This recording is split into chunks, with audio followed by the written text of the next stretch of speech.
Guys, may tanim tayong ampalaya. Ayan na, malaki na to, pwede nang ulamin. Malaki na siya. Ayan, malaki na yan. So isa ito. Ayan. Binalot ulit natin yung maliliit, mga 8 siguro piraso. Bilhin mo nga akong local. Ayun. May ano ko may picture eh. Binalot natin. Pag may tinanim, Mo, hindi ka pa nga nakaharvest dyan. may aanihin. Di ba meron ka nang naharvest nito nakaraan? 2.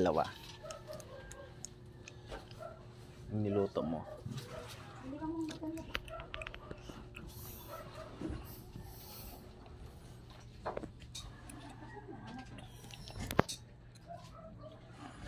Guys,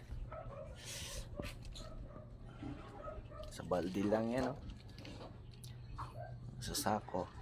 Tapos yung ka na yun, isa, oh. Diba?